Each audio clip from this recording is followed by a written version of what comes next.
কেন্দ্র সরকারের নিয়ে আসা ওয়াকফ সংশোধনীর আইনের বিরুদ্ধে সারা দেশে আন্দোলন হচ্ছে, পশ্চিমবাংলাতেও আন্দোলন হচ্ছে। পশ্চিমবাংলায় আন্দোলন করতে গিয়ে দেখলাম দু একটি অপ্রীতিকর ঘটনা ঘটে গিয়েছে, যেটা কাঙ্ক্ষিত নয়, এটা মোটেও কাম্য নয়। আমার অনুরোধ সকলের কাছে যে শান্তিপূর্ণ আন্দোলন করুন। শান্তিপূর্ণ আন্দোলন এবং কোর্টের মামলা এই দুটোই এই অসাংবিধানিক কেন্দ্রীয় সরকারের নিয়ে আসা বিল প্রত্যাহার করতে পারে। সুতরাং আন্দোলনে যদি কোন রকম হিংসা চলে আসে প্রত্যক্ষভাবে বা পরোক্ষভাবে, তাহলে কিন্তু এই আন্দোলনের গতিপথ রুদ্ধ হবে এবং সাথে সাথে ওই ওয়াকফ সংশোধনী আইন প্রত্যাহারের ক্ষেত্রেও লড়াই যেটা হচ্ছে গণতান্ত্রিক প্রক্রিয়ায়, সেটাও দুর্বল হবে। আমাদের মাথায় রাখতে হবে, আমাদের আন্দোলনটা দীর্ঘমেয়াদী করতে হবে, আমাদের আন্দোলনটা সুনির্দিষ্ট ওয়েতে রাস্তাতে নিয়ে যেতে হবে এবং সম্পূর্ণ শান্তিপূর্ণ। বিভিন্ন পন্থা অবলম্বন করতে হবে শান্তিপূর্ণ আন্দোলনের জন্য। আমাদেরকে নজর রাখতে হবে। অনেক ক্ষেত্রে দেখা গিয়েছে, বিগত দিনের অভিজ্ঞতা থেকে আমরা বলছি, সে সিএনআরসি সময় থেকে আর এই মুর্শিদাবাদের ঘটনা পর্যন্ত, যে হয় কোনো ক্ষেত্রে মিছিলের মধ্যে ঢুকে আন্দোলনকারী সেজে আন্দোলনকে বিপদে পরিচালনা করার জন্য হিংসা ছড়ানোর চেষ্টা হয়েছে। সেইগুলোকে আমাদেরকে প্রতিহত করতে হবে ঠান্ডা মাথায়। সেগুলোকে যারা মিছিলের মধ্যে ঢুকে মিছিলকে বন্ধ করার চেষ্টা করছে, তাদের এই ঘটনাকে ভিডিওগ্রাফি করে পুলিশের হাতে তাদেরকে তুলে দেওয়া। দ্বিতীয়ত আর একটা প্ররোচনা চলে, সেটা হচ্ছে কি, মিছিল যাচ্ছে বা মিটিং হচ্ছে, দূর থেকে কোনো কমেন্ট পাস করা বা ইট ছুড়ে দেওয়া। এরপরে কি হয়, যারা মিছিলে আছেন স্বাভাবিক এটা হবে রিয়াক্ট করে, এই রিয়াক্ট থেকে হিংসা ছড়িয়ে দুই পক্ষের বচসা হবে, হিংসা ছড়িয়ে যাবে। তাহলে এইটা তো আন্দোলনের গতি রুদ্ধ হবে। সুতরাং যদি এই ধরনের ঘটনা ঘটে, ধুলিয়ানে ঘটনা ঘটেছে শুনলাম এই ধরনেরই ইট ছুড়াকে কেন্দ্র করে হয়েছে, এখন বিশাল ভাবে ফেলা হবে, মিডিয়া দেখাচ্ছেন অনেক রকম ভাবে, কিন্তু মানুষ তো ক্ষতিগ্রস্ত হয়ে যাচ্ছে। আমাদেরকে মাথায় রাখতে হবে।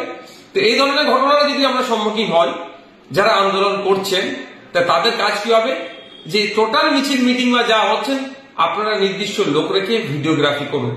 এই ধরনের ঘটনা হলে সে ভিডিওগ্রাফিতে আসবে, সেই ফুটেজটা নিয়ে ওখানে পুলিশ নিশ্চিতভাবে থাকবে, ইন্টিমেশন যে প্রোগ্রাম আপনারা করবেন, যে তাদের কাছে তুলে দিও, যে বিরুদ্ধে আইনত ব্যবস্থা নিয়ে, এবং তদারকি করা পুলিশ আইনত ব্যবস্থা নিচ্ছে কি নিচ্ছে না, এটা মাথায় রাখবে। আর একটা জিনিস বলছি, আমি হিন্দু মুসলিম উভয় সম্প্রদায়ের মানুষের কাছে বলছি, এই ওয়াকফের লড়াইটা কোনো ধর্মীয় লড়াই নয়। আমি মনে করি বা আমাদের পার্টি মনে করে এটা আর্থসামাজিক লড়াই একটা, এটা দেশের সংবিধানকে বাঁচানোর একটা লড়াই। এর সংবিধানের আজকে মৌলিক অধিকারের উপরে আঘাত দিচ্ছে বিজেপি সরকার। আগামী দিনে এই জমি হাঙর, এরা ভালো কিছু প্রপার্টি দেখেছে ওয়াকফের, সেগুলো এরা নিয়ে পুঁজিপতিদের হাতে তুলে দিতে চাইছে। আজকে ওয়াকফের নিয়েছে, গতকালকে জঙ্গলের অধিকার আদিবাসী ভাইদের কাছ থেকে কেড়েছে, আগামী দিন জৈন খ্রিস্টান থেকে শুরু করে দেবত্ব সম্পত্তির প্রাইম প্রপার্টি গুলো এরা নেবে না কেড়ে, এইরকম ভাবে এটা বলা মুশকিল। এটা জমি রক্ষার লড়াই হচ্ছে। সুতরাং এই লড়াইটা হিন্দু মুসলমানের লড়াই নয়। কেউ যদি এটা হিন্দু মুসলমানের লড়াই বানিয়ে দিতে চায়, হিন্দু মুসলমান নির্বিশেষে তাদেরকে এর বিরোধিতা করতে হবে। আমাদের মাথায় রাখতে হবে, আমাদের সামনে ডকুমেন্টস আছে, পার্লামেন্টের দুটো কক্ষে এই ওয়াকফ সংশোধনী আইনের বিরুদ্ধে যারা ভোট দিয়েছিলেন, যারা যে সমস্ত এমপিরা ভোট দিয়েছিলেন, সেই এমপি গুলোর মধ্যে হেভি অংশের এমপি অমুসলিম, পাঞ্জাবি থেকে শিখ সম্প্রদায়ের আছেন, খ্রিস্টান আছেন, মুসলমান আছেন, হিন্দু ভাইরা আছেন। সবাই মিলে ঐক্যবদ্ধ ভাবে এই বিল যাতে আটকানো যায়, সেই জন্য ডিবেটে পার্লামেন্টে দুটো কক্ষে অংশগ্রহণ করেছিলেন, তথ্য ভিত্তিক বক্তব্য দিয়েছিলেন। ওই বক্তব্য আমরা অনেকে শেয়ার করেছি। এই পাঞ্জাবের এই শিখ সম্প্রদায়ের আপনার এমপি এত ভালো বক্তব্য দিয়েছেন, অমুক মহিলা এমপি এত ভালো বক্তব্য দিয়েছেন, অসমের এক এমপি এত ভালো বক্তব্য দিয়েছেন, আমরাই শেয়ার করেছি অনেকে। সুতরাং এটা একটা পরিষ্কার যে এই লড়াইটা বিজেপির নিয়ে আসা আইনের বিরুদ্ধে লড়াই। এই লড়াইটা না হিন্দুর বিপক্ষে না মুসলমানের বিপক্ষে এই ধরনের কোনো নয়। সুতরাং আমরা যারা এই লড়াই এই বিলের বিরোধিতা করছি, এই বিরোধিতা আমাদেরকে মাথায় রাখা দরকার। আমাদের শব্দ চয়ন, আমাদের বক্তব্য সেই ধরনের হওয়া দরকার যে আমাদের যেন নির্দিষ্ট লক্ষ্য যেন আমাদের থাকে, লক্ষ্যভ্রষ্ট না হয়ে যায়। আমাদের লক্ষ্য হওয়া দরকার বিজেপি নিয়ে আসা এই বিলের বিরোধিতা করা। আর একটা জিনিস, সুপ্রিম কোর্টে মামলা 16 তারিখে ফার্স্ট হিয়ারিং আছে। 16 তারিখে যে হিয়ারিং হবে, আমার কথা যদি অসত্য হয় আপনারাও দেখে নেবেন। যে সমস্ত অ্যাডভোকেটরা দাঁড়াবেন, আইনজীবীরা যারা এই মামলার মানে আমরা যারা মামলা করেছি আমাদের পক্ষ নিয়ে যারা দাঁড়াবেন, তাদের মধ্যে হেভি অংশের আইনজীবী কিন্তু মুসলিম সম্প্রদায়ের নয়। আর যে হিন্দু ভাইদেরকে বিজেপি ভুল বুঝিয়ে এই ওয়াকফ নিয়ে হিন্দু মুসলমানের মধ্যে বিভেদ তৈরি করার চেষ্টা করছে, সেই হিন্দু ভাইদেরকে বলছি, পার্লামেন্টে যারা এই ওয়াকফ আইনের বিরুদ্ধে তখন বিল ছিল, বিলের বিরুদ্ধে ভোট দিয়েছিলেন, তারা সবাই কিন্তু মুসলিম সম্প্রদায়ের নয়, তারা অনেকে হিন্দু সম্প্রদায়ের, বেশি হচ্ছে হিন্দু সম্প্রদায়।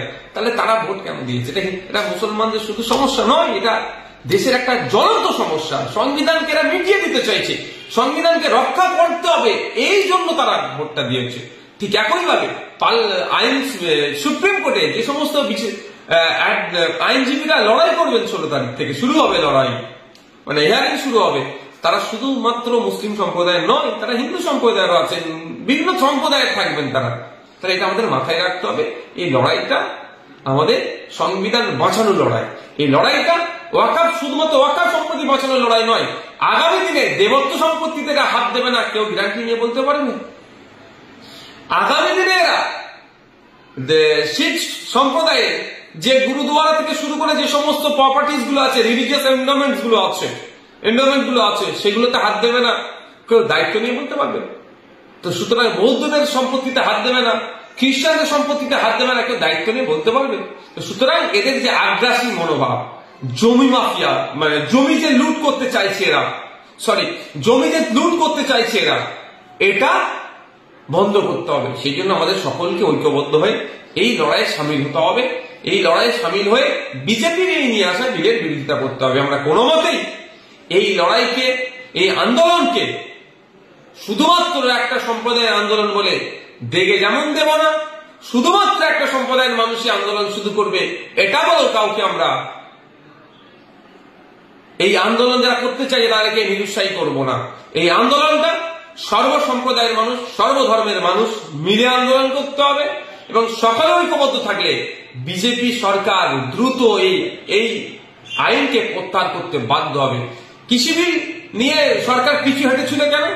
কৃষক সম্প্রদায় যারা ছিলেন, এই কৃষক সম্প্রদায়ের মধ্যে শুধুমাত্র শিখ সম্প্রদায়ের মানুষ ছিলেন না, ভিন্ন সম্প্রদায়ের মানুষ ছিলেন। হিন্দু কৃষক, মুসলিম কৃষক, খ্রিস্টান কৃষক, পাঞ্জাবি কৃষক, সব কৃষক মিলে এক হয়ে কৃষক সম্প্রদায় আন্দোলন করেছিল। এমন আন্দোলন করেছে, শান্তিপূর্ণ আন্দোলন, সেটা বাধ্য হয়েছে কেন্দ্র সরকার পিছু হাঁটতে। তাই আমাদেরকেও সজাগ সতর্ক থাকতে হবে। কিছু কুচক্রীদের ফাঁদে আমরা পা দেব না। কিছু রাজনৈতিক কারবারিরা আছে যারা লাশের উপরে রাজনীতি করতে চায়, যারা হিংসাকে সামনে রেখে, বিভাজনকে সামনে রেখে কেউ ক্ষমতায় টিকে থাকতে চায় তো কেউ ক্ষমতায় আসতে চায়, তাদের ফাঁদে আমরা পা দেব না। আমরা প্রতিবেশী, আমাদের সহনাগরিকের যে ভাবে আমরা সহাবস্থান আমাদের ছিল সেটা আছে, থাকবে।